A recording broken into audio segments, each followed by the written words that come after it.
and welcome into a Wednesday edition of the Nick Craig Show, streaming live this morning on YouTube, Rumble, and X, and it is a winter wonderland across portions of southeastern North Carolina this morning.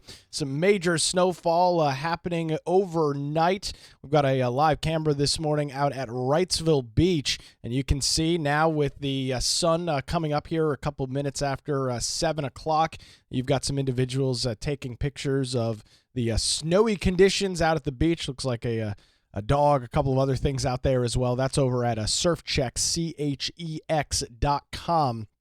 this morning as we continue to track the winter weather. Most of the area, most of the region saw between about 2 and 4 inches of snow. I'm up off Gordon Road, saw about 3 inches there overnight. The highest total that I saw coming in from southeastern North Carolina was in the Whiteville area, where they got 6 inches of snow. So very much overperforming in terms of some of those snowfall totals over in parts of Columbus County with Whiteville. Across the Wilmington Metro, pretty bog standard, 2 to 4 inches. This is the first time that we've seen some significant measurable snowfall since 2018. That's where you have to go back the last time that we saw some snowfall in the region that was at this level. Snow doesn't happen very often in this area of the state, this region of southeastern North Carolina. However, with those chilly temperatures, it's currently 22 degrees in Wilmington right now. With those very chilly temperatures, snow obviously prime for the condition. But I noted as I was outside this morning that this is not your traditional fluffy snow that you would expect if you were in portions of the Northeast or the Midwest. This is a very firm snowfall. It's a lot of sleet associated with it as well, and that's going to make driving conditions pretty hazardous and hectic throughout the day today. So if you are not having to travel, you're probably advised not to do so, as crews from DOT will get out over the next couple of hours and get everything squared away to get businesses back open and the roads cleared out for Thursday morning. Again, you are looking live this morning at Wrightsville Beach. You can see the snow line. I'm going to try and head out there after the show here this morning, where you've got the snow on the sand, and you can see it right there. Then you've got this area in which the surf has come up that is left with sand, and then the ocean itself. A pretty cool shot falling over at Wrightsville Beach this morning. That video courtesy of SurfChecks, CHEX.com. If you've got any snow reports, throw them in our live chats this morning on YouTube, Rumble, or X. We'll check back in with that camera throughout the program this morning. Well, it is now the second full day in office for the 47th President of the United States in Donald Trump. And, in his first day yesterday, he announced a major project that specifically deals with AI infrastructure. Trump made the announcement yesterday evening around 6 o'clock inside the White House and announced a joint venture between Oracle, which is a major technology database company, SoftBank, and OpenAI. OpenAI are the ChatGPT people. The project is called the Stargate project, and that's the joint company.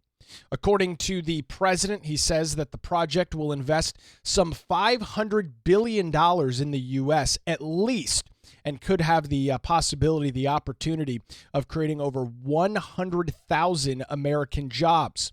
Trump said, quote, "It'll ensure the future of technology.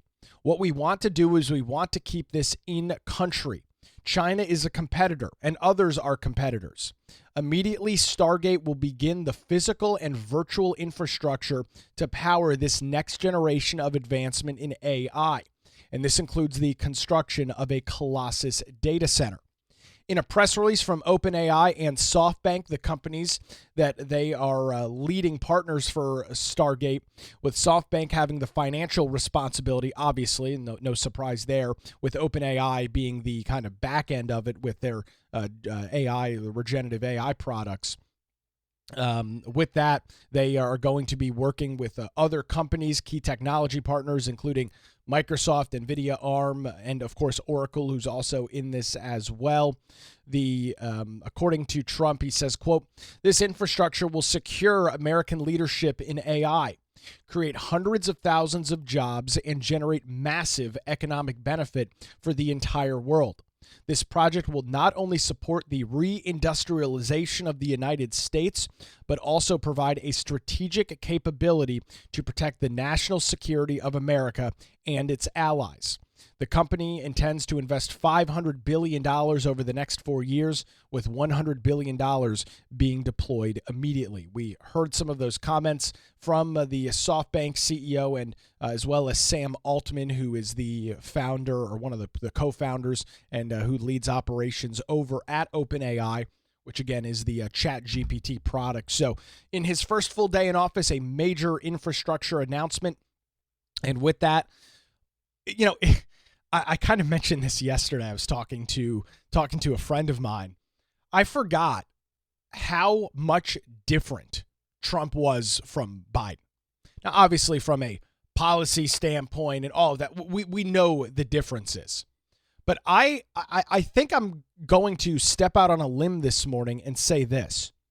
I think Donald Trump has taken more questions from the media, has conversed more with the media in the past 72 hours than Joe Biden probably has in the last year and a half, 2 years. He took questions in the Oval Office on Monday night. He took questions multiple times yesterday outside the White House, inside the White House after this big AI announcement. He has spoken to the press more in the last 2 days than Joe Biden has in multiple years in the Oval Office. And I really forgot how different it was. And, you know, for, of course, all of the haters, all of the naysayers, all of the individuals that say, you know, Trump is, he's not fit to serve. He's not capable of serving. He's not transparent. He's shady, all this, that, and the other.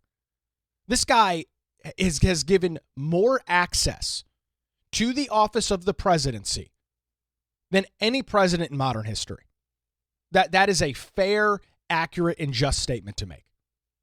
In modern history, nobody else has given more access to the White House, to the ongoings in government than Donald Trump. And you can't argue that fact. Now, you might hate the guy.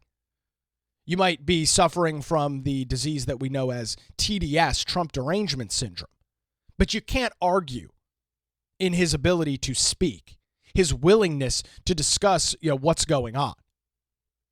Because he does it every day, multiple times a day, to and from helicopters, to and from planes. He took like 30 minutes worth of questions after this SoftBank announcement last night, SoftBank, Oracle, and OpenAI. And it's going to take a little while before we're used to and comfortable with that again, because we saw with the last administration constantly hiding from the media. At every turn, you know, pre-screened questions, reading things off of a note card, a piece of paper. I am President Joe Biden. I do not have any more comments to make. Thank you. And that's what we have become unfortunately accustomed to because of the inability for the Biden administration, well, Biden himself, to even speak and put a coherent sentence together. But more importantly, the administration and their inability, their unwillingness to discuss the issues that they were seemingly, I think it's fair to say, the issues that they were seemingly impressed with, issues that they actually cared about. They didn't really want to articulate that to the American people. Yet, of course, just one full day into the office, Trump is already doing that. With that, the New York Post is reporting this morning that Trump is slated to make his way to North Carolina on Friday. He had this to say. He was asked a question about wildfires and FEMA and all of the ongoings there. This is what President Trump had to say after this AI announcement last night. Take a listen. We're going to take care of Los Angeles. I'm going there. I'm going to North Carolina, which has been abandoned by the Democrats. And I'm going to North Carolina, very importantly, first. I'll be there on Friday. And then I'm going from there to Los Angeles, and then I'm going to Nevada. Trump saying there that the Democrats have abandoned North Carolina. That seems to be a relatively accurate thing to say. We discussed and went over some of the details about FEMA, talked about that, the issues that folks in the western half of this state continue to deal with months after the hurricane in Helene affected that region and that area of the state, all the way back in September, I'll mind you. So Trump's going to visit western North Carolina. That was according to the New York Post yesterday. He confirmed it last night.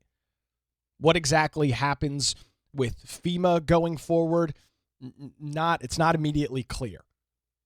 Diane Criswell, who is the FEMA administrator, as I understand it this morning, still has a job.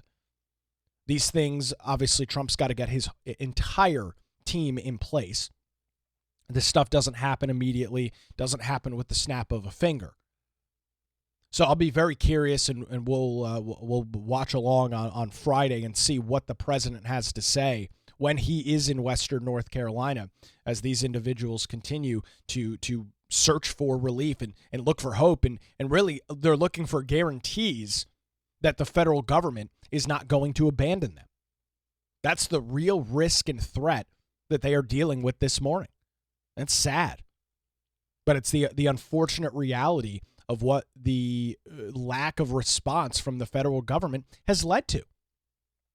Individuals concerned that they're going to get kicked out of hotels.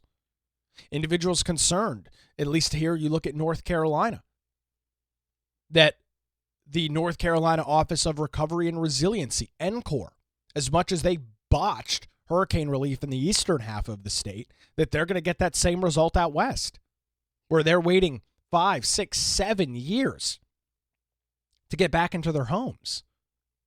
They've already dealt with so much. They've already dealt with so much loss and devastation and destruction. We're not even talking about loss of life. We're talking about loss of physical property. So I'm very encouraged to see Trump. He mentioned it in his inauguration address. He mentioned it again yesterday. He'll be in the western half of the state. Don't know where exactly on Friday. I look forward to hearing what his comments are. We'll bring those to you coming up Monday morning, I guess, is when we'll get those. We'll have those comments coming up Monday morning. I'll be putting them up on X as well.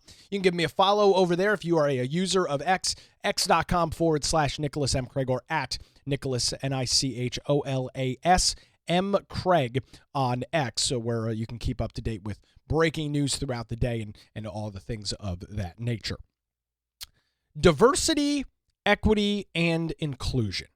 You are familiar with the phrase DEI.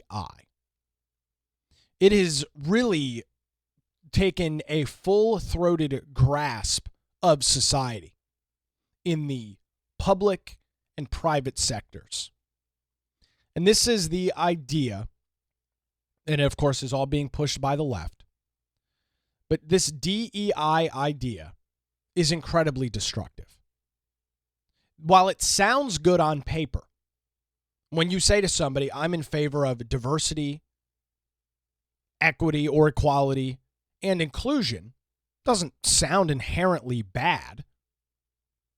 Who's not in favor of having diverse thought? Who's not in favor of including individuals with different ideologies and different feelings on and opinions on things? I'm all in favor of it. The Republican Party is all in favor of that. The conservative movement is in favor of that. It's the left that's not, right? If you are an individual that has a counter opinion to what's going on the left, well, then you get headlines like this over at the Post-Millennial this morning. Breaking: Antifa trans activists swarm the University of Washington's TPUSA event, forcing cancellation. Right? These are the same clowns that are pushing diversity, equity, and inclusion. They will show up to an event, create a security risk, a security concern, and shut it down. Yet they are the ones that will preach ad nauseum about diversity, equity, and inclusion, and how important DEI and its efforts are. They're complete and total hypocrites, which is not anything new, not anything surprising for the left. It's really a key part of their brand. So they love DEI. They love the phrase. It is a multi-billion-dollar industry in which a bunch of unqualified individuals are given big-time paychecks to push diversity, equity, and inclusion. It's nonsense. And it's on the outs. And as I mentioned, it's really taken over all forms of the public and private sector, from colleges to private businesses and entities to local governments. And that takes us this morning to yesterday's New Hanover County Board of Commissioners meeting, where there was a consideration of a proclamation for the National Day of Racial Healing. A proclamation set to be signed by the New Hanover County Board of Commissioners to proclaim January the 21st as a National Day of Racial Healing, whatever the hell that means. So I'm not going to attempt to describe the proclamation. I'm going to let you hear exactly what the proclamation was and how it was read by Democrat Commissioner Rob Zappel. This is yesterday's New Hanover County Commissioners meeting. Take a listen. The National Day of Racial Healing Proclamation. Whereas the New Hanover County Board of Commissioners and the New Hanover County Commission on African American History, Heritage, and Culture affirm that all people, regardless of their racial, ethnic group identification, skin color, or physical traits, deserve an equal opportunity to experience well-being in a just society and are committed to building communities where all can reach their full potential and thrive.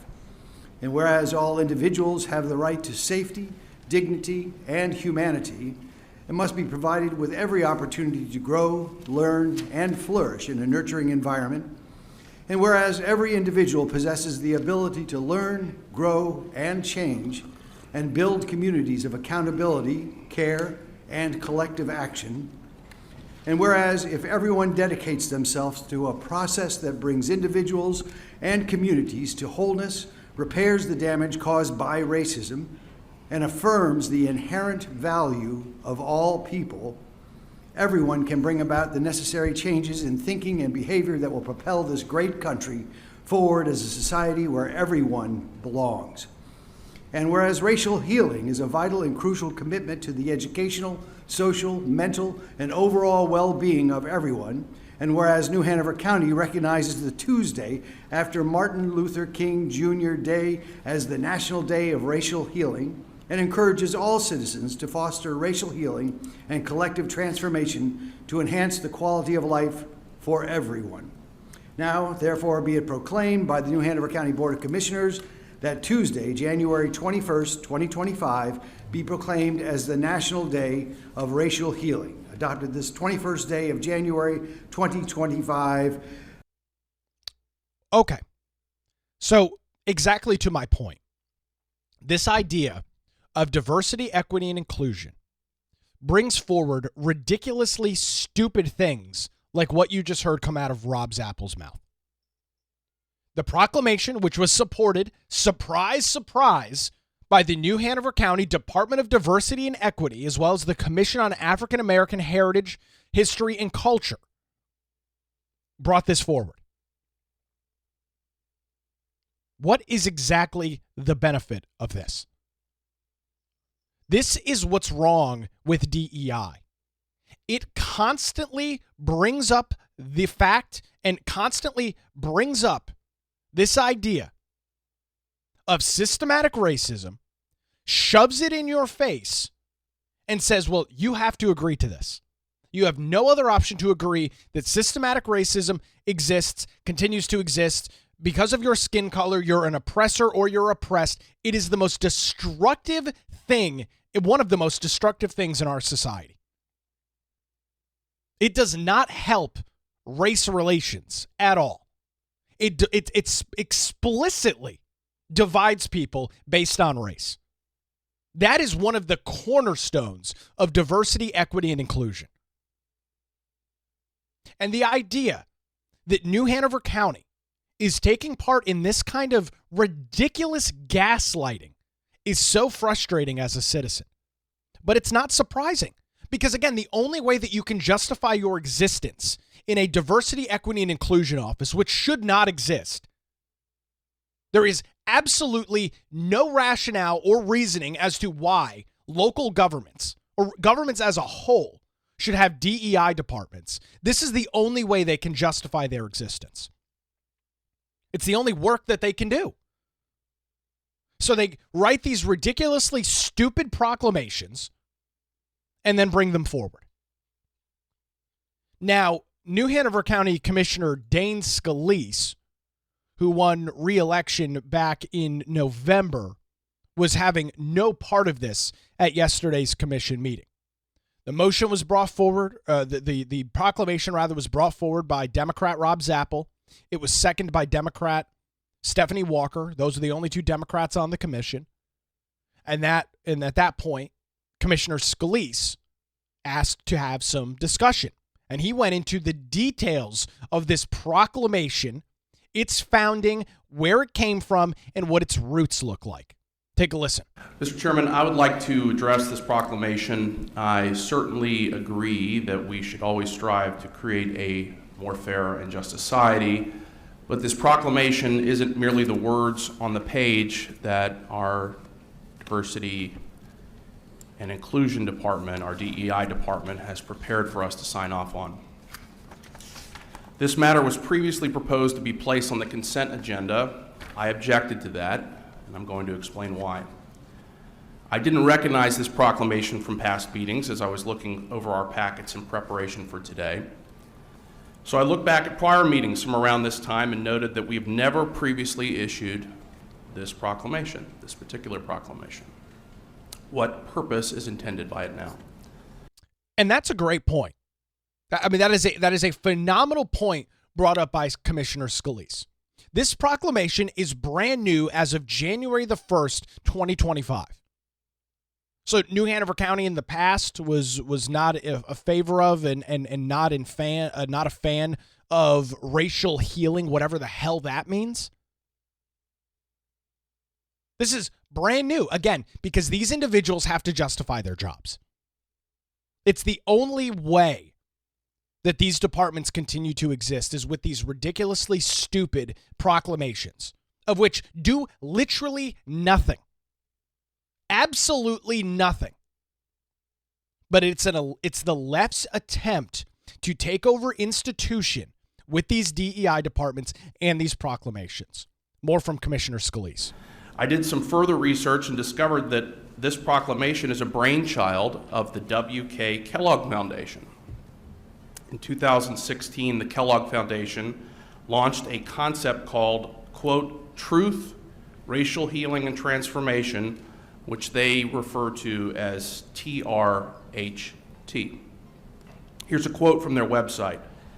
TRHT is a comprehensive national and community-based process to plan for and bring about transformational and sustainable change and to address the historic and contemporary effects of racism. At its core, TRHT unearths the deeply held and often unconscious beliefs that undergird racism, the main one being the belief in the hierarchy of human value. This belief fuels the perception of inferiority or superiority based on race, physical characteristics, or place of origin, which then manifests in our systems, laws, policies, and personal practices.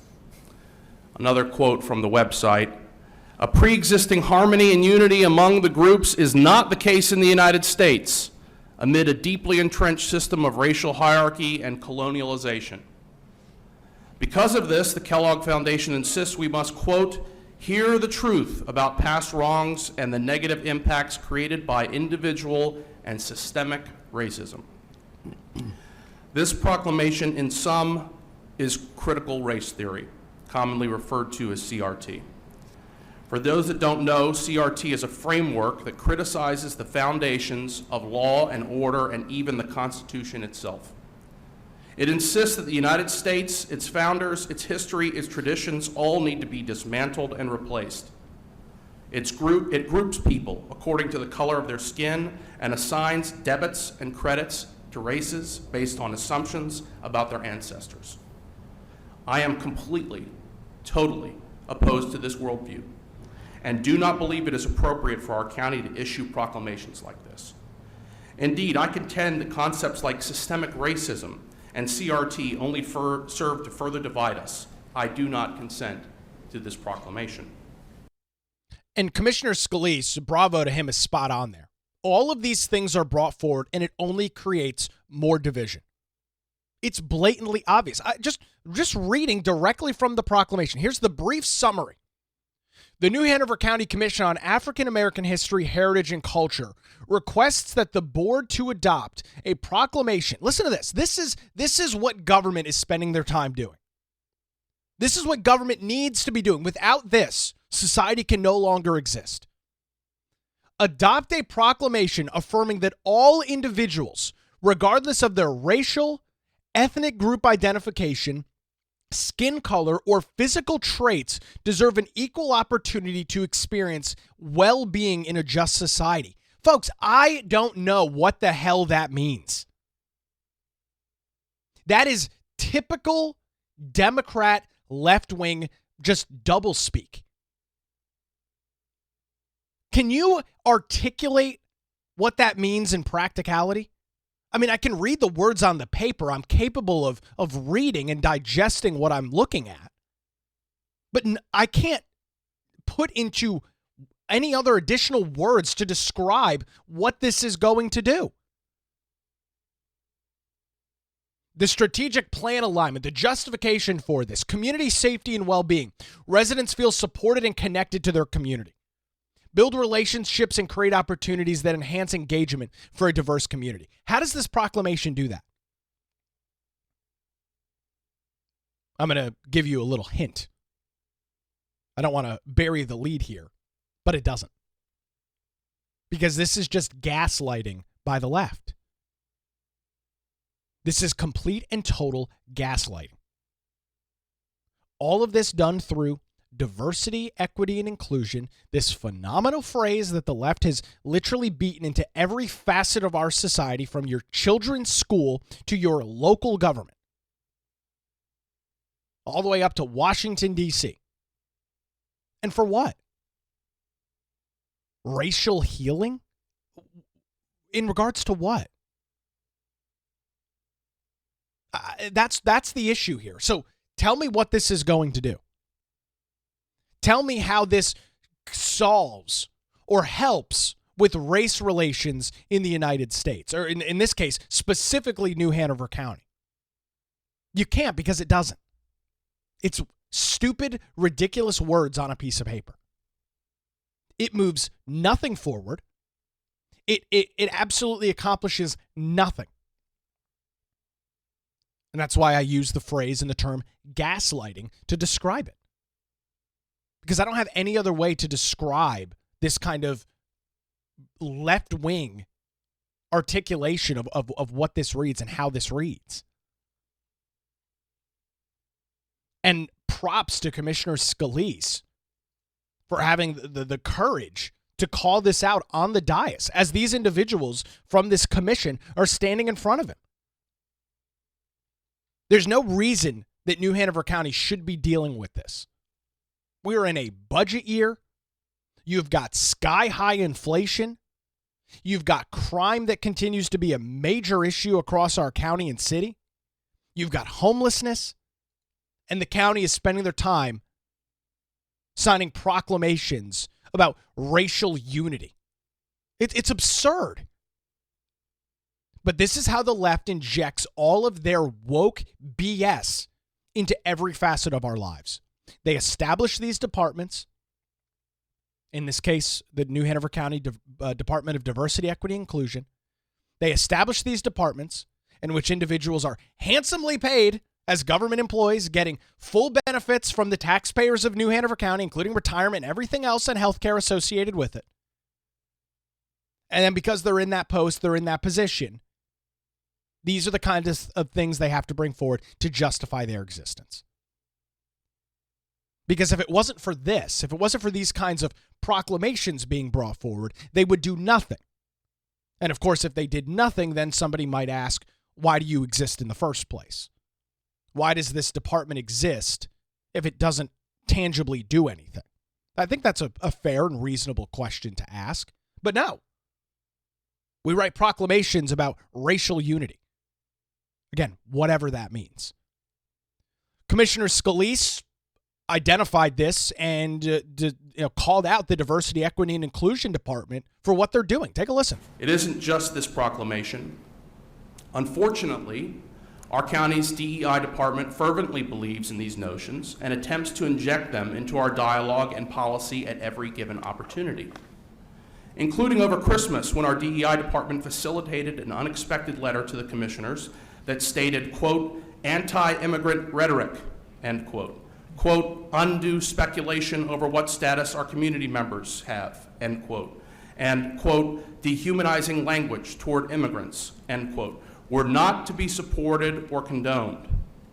This letter further states that we should expect a comprehensive resolution in support of immigrants for our consideration soon.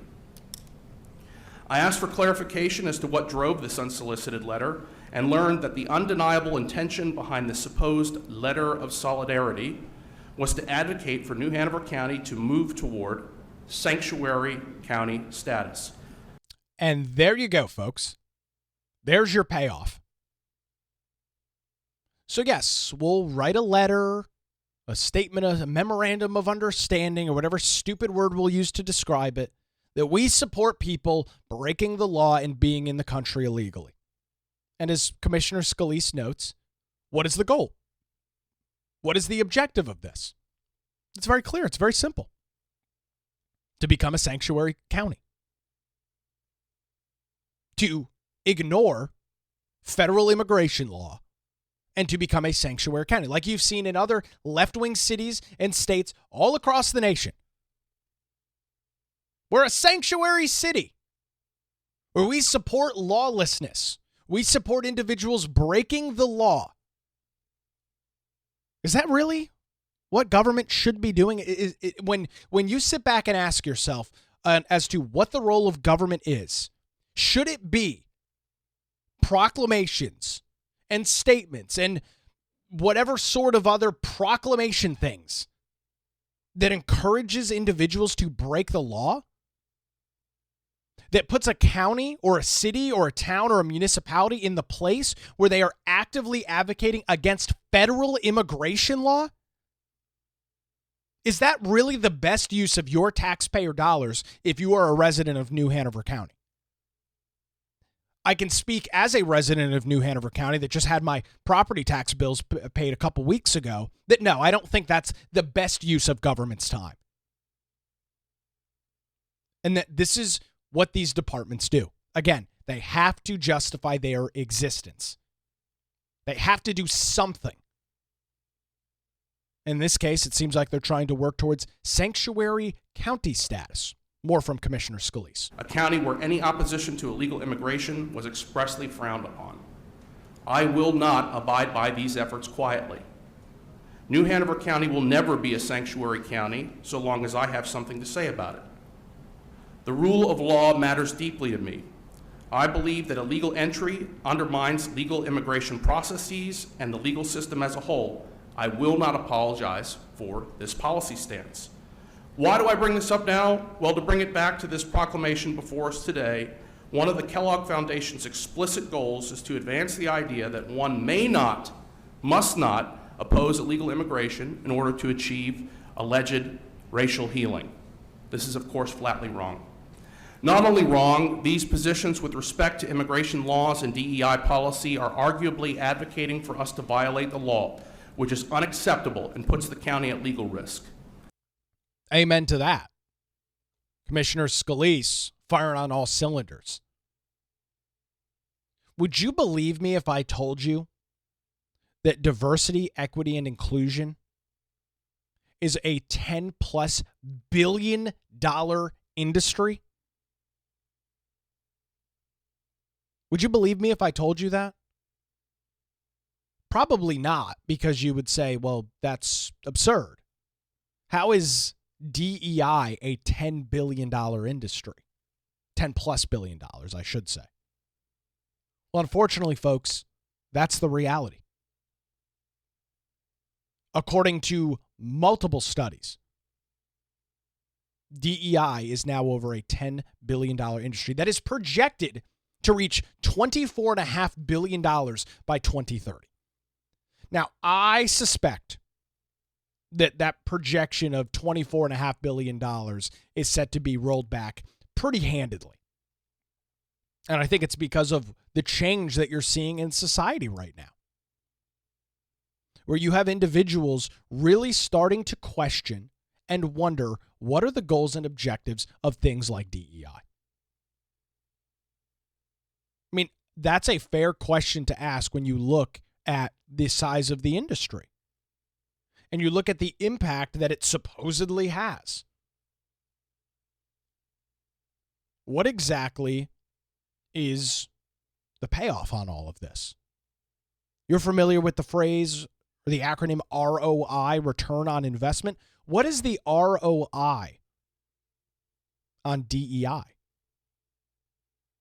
What are we getting as taxpayers when government involves itself in this? What are we getting as taxpayers in terms of ROI? Right? I pay my property taxes like you every year, pay my sales taxes every time I go to the store. And what do I get in return? I get core services, which is what government provides in exchange for what I pay.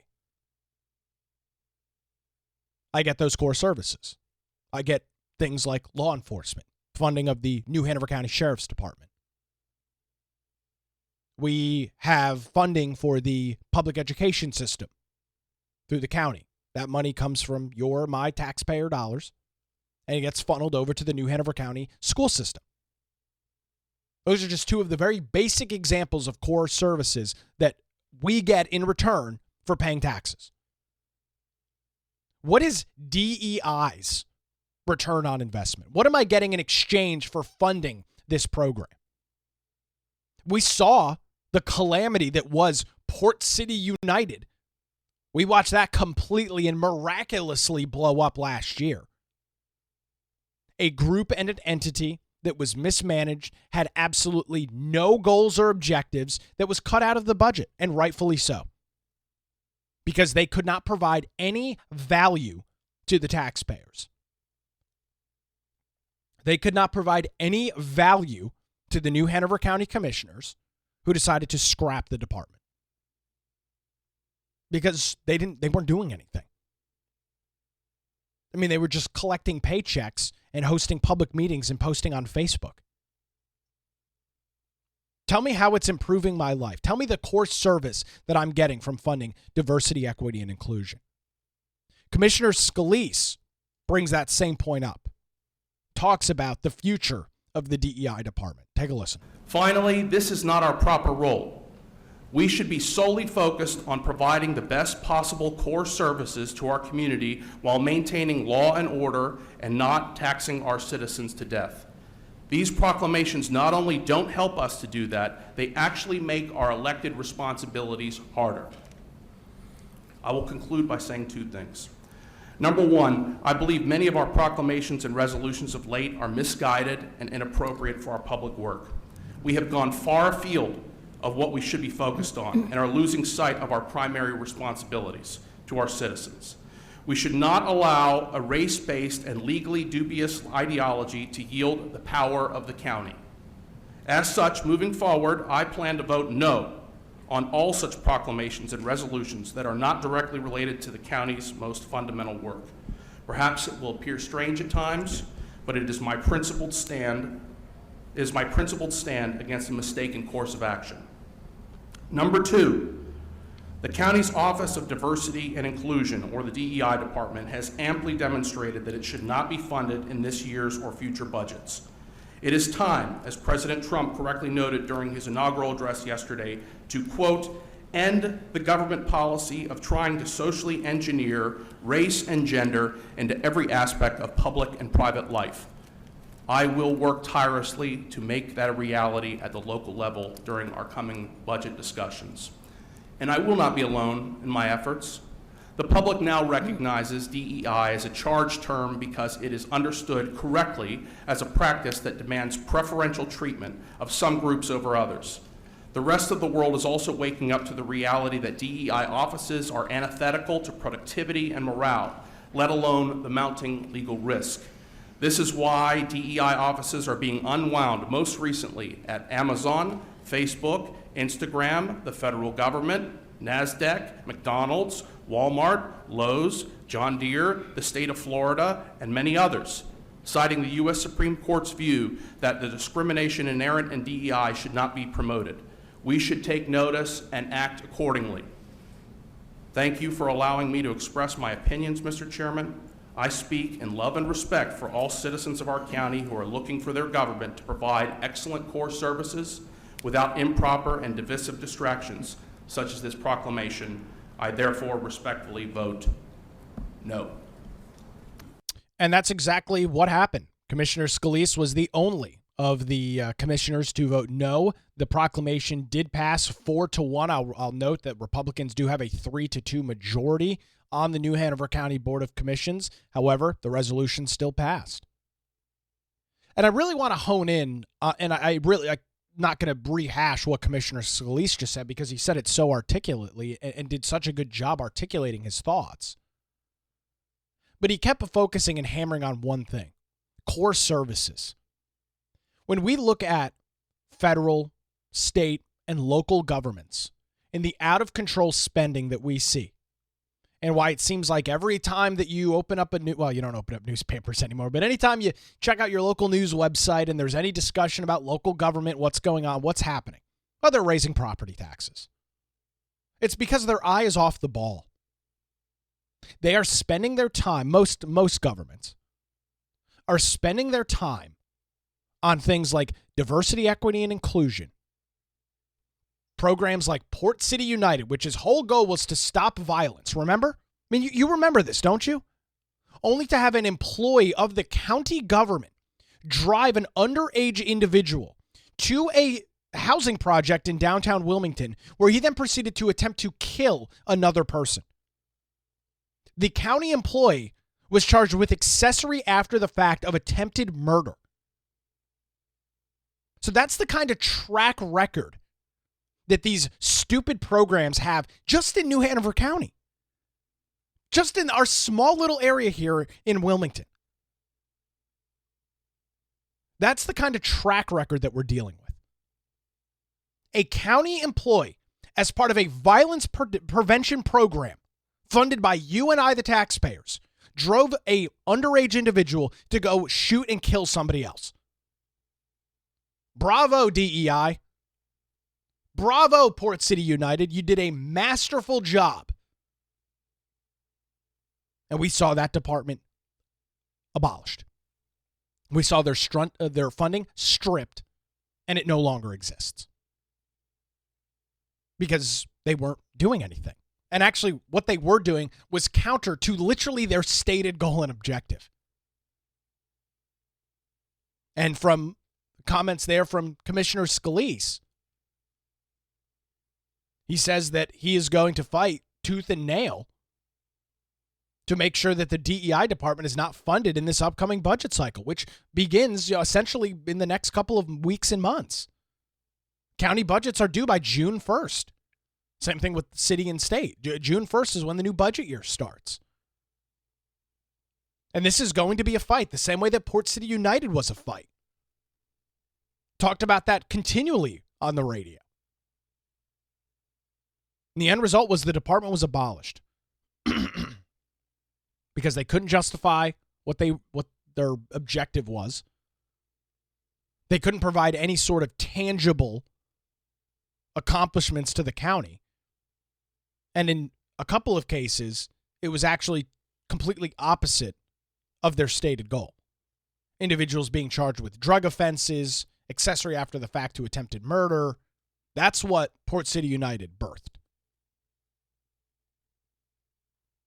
And Commissioner Scalise highlighted what President Trump mentioned in his inaugural address and what he did with an executive order, which is all federal agencies were ordered to shut down their DEI offices.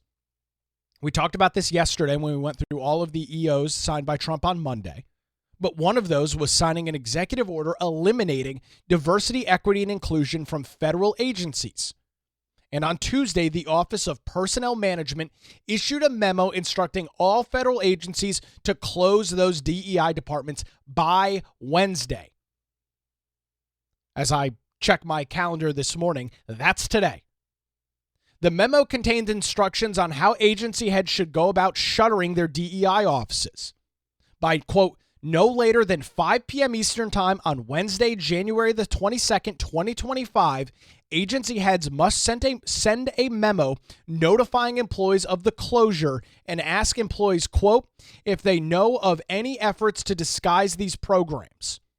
All workers in those DEI departments will be placed on paid administrative leave effective immediately as these various agencies take steps to close and end their DEI initiatives, as well as their offices and programs.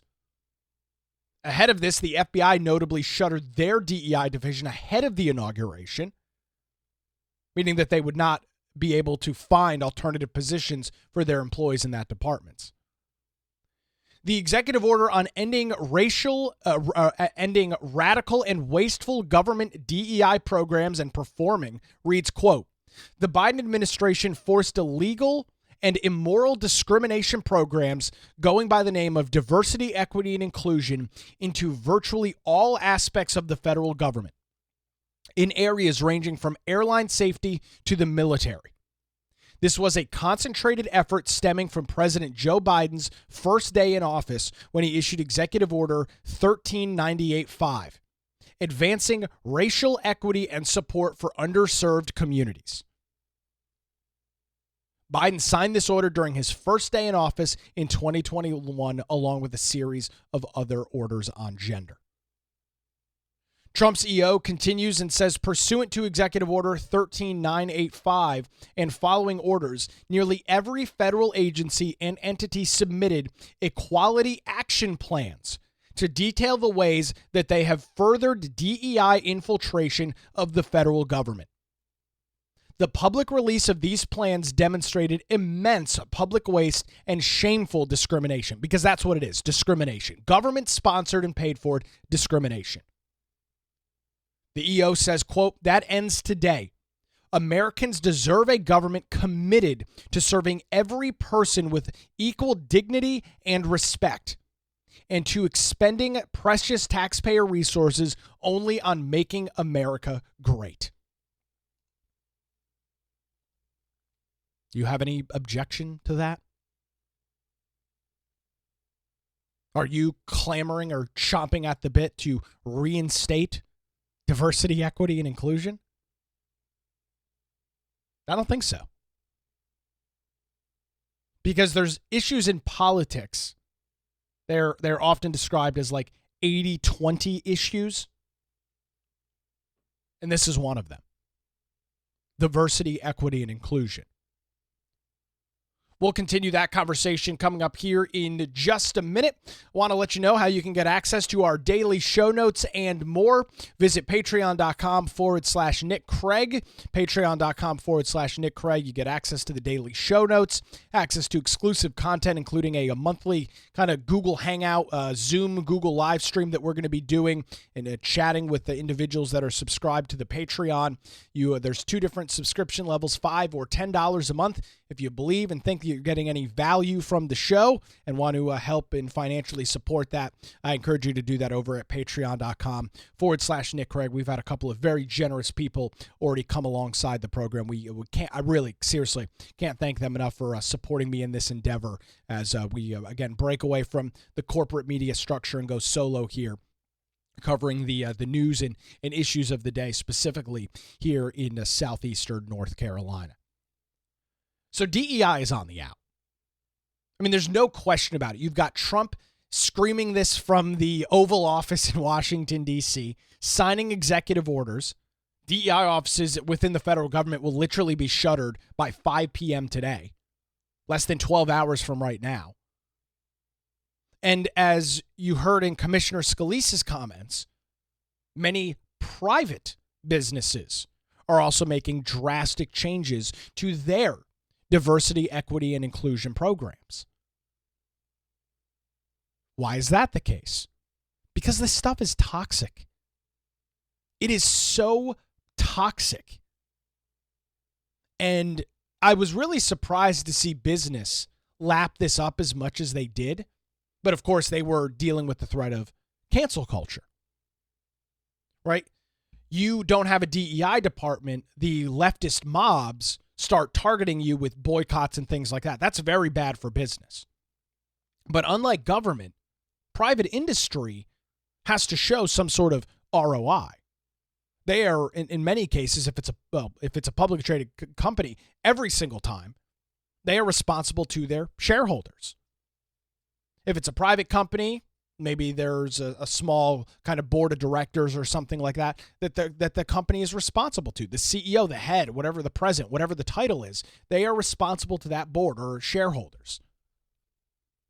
And we found out that DEI in its $10 billion plus industry is just a huge freaking waste of money and time.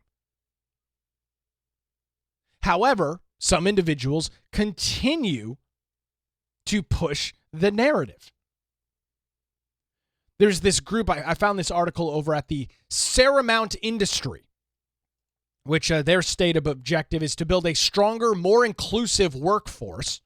So this is one of these companies that goes in, strong arms business into introducing diversity, equity, and inclusion. And they've got an interesting article out. This is from October of last year. The headline is Corporate DEI Still Matters. The proof is in the data. Oh, okay. They say we talked to the majority of our 600 plus clients. These clients are individuals that use Saramount to have diversity, equity, and inclusion. We talked to a majority of our 600 plus clients and found that 80% of the companies are maintaining their DEI efforts, with an additional 10% doubling down.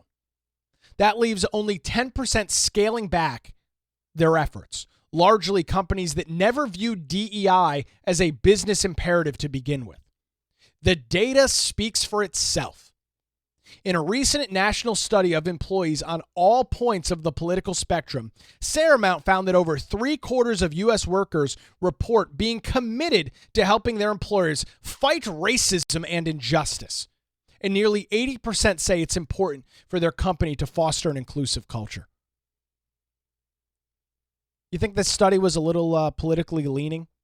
3/4 of U.S. workers are committed to fighting racism and injustice? What does that mean? You work over at John Deere and you're fighting racism and injustice? How? I mean, walk me through the process of how you are fighting racism and injustice. I can't understand. My conservative mindset doesn't allow me to understand such complex topics like DEI. So explain how you're doing these things at your company. You're not. Again, gaslighting. I've continued to use that phrase throughout the show this morning. Interest in our annual U.S. Inclusion Index and related studies is on the rise. Year after year, companies invest significant time answering hundreds of questions about their policies, programs, and benefits, as well as demonstrating their dedication to DEI. These surveys not only serve as a tool for introspection, but allow companies to benchmark their progress against peers. The challenges revealed by our quantitative data often lead to the most powerful or the most impactful changes. For over 40 years, our 100 Best Companies for Working Parents list has provided a wealth of data, painting a rich picture of how the workplace has evolved and where it's heading. This commitment isn't about checking a box, it's about growth. Their data-driven surveys like ours are vital and continue to serve as a powerful recruitment and retention tool for corporations. Companies are constantly competing, whether for market share or top talent. Consumers increasingly want to support brands that align with their values and job seekers, particularly from Gen Z. In fact, 83% of Gen Z job seekers consider a company's commitment to DEI when deciding their work. Complete and total BS. Capital B, capital S. Now, of course, because they have to have this outward projection of wokeism, they probably tell this Paramount company that, yeah, oh yes, we absolutely, when I'm deciding where I'm working, one of the huge things I'm looking at is their diversity, equity, and inclusion program. I'm not looking, salary, vacation, benefits, meh. That stuff's not important to me. What does your DEI efforts look like? And while I'm sure there's a select few that are dying on the cross of diversity, equity, and inclusion, this whole article, which is from October, you'll note before the election, these companies that provide these services, because that's really what DEI is. Now, this is more prominent in corporate America than it is within government. But in corporate America, you pay a firm to train you on diversity, equity, and inclusion. You hire them for trainings and all these other great things that you can shove down the throat of your employees. So, with Trump now in the Oval Office, slashing DEI at the federal level, and putting these departments, these entities on watch, these businesses are panicking. Because as I mentioned, it's a $10+ billion industry. These individuals are getting rich, filthy rich, over this scam phrase and term, DEI. They are generating so much wealth, so much revenue by strong-arming companies into DEI. So the thought, the threat, the idea that some of these programs are on the outs big time, which they are, contrary to what this stupid study says about how, oh, of our 600 partners, 80% of them say they're keeping their blah, blah, blah. What doesn't matter? DEI is on the out, as it should be. It should have never been on the in, yet it was. This is the importance of having strong leadership in Washington, D.C. And while Trump's executive order only deals with the federal government, that EO signals to local governments, to private business and industry, that it's okay to push back against the leftist mob, because that's who's driving all of this. This is not being driven by actual issues of race and discrimination. This is being driven by a leftist mob who understands how big of a business this is. They understand how much revenue and income they can generate by waltzing into a company, claiming that the company's not diverse enough, threatening boycotts and cancel culture against them, unless you hire us to handle your diversity, equity, and inclusion efforts. They are strong-arming and essentially blackmailing these companies into hiring these firms to provide these very important services, as they'll remind you they're so important. And I'm glad that Trump is doing this on the federal level. I'm glad individuals like New Hanover County Commissioner Dane Scalise are fighting this at the local level, because this stuff has got to go. We have got so many issues that we are dealing with as a society right now. We have trillions of dollars in debt that we are facing. We have entitlement systems like Social Security that are on the precipice of bankruptcy. And we are having full-on conversations about diversity, equity, and inclusion offices that do nothing more than bring forward proclamations, memorandums of understanding, and other fictitious things to justify their own existence. That's a real problem in my book. Props to Commissioner Scalise, props to Trump for calling this nonsense and this garbage out as for what it is. It provides no value, and it doesn't help any of the quote-unquote issues that it's trying to solve. All of these indexes and all of the metrics, it's a feedback loop. The metrics are created by the companies providing the services so they can provide more of the services to the companies. It's an awful repeating cycle. But that's DEI. That's the whole brand. And I'm very excited and I'm hopeful that it is stripped out of the federal government at a rapid rate, and then that trickles down to state and local governments.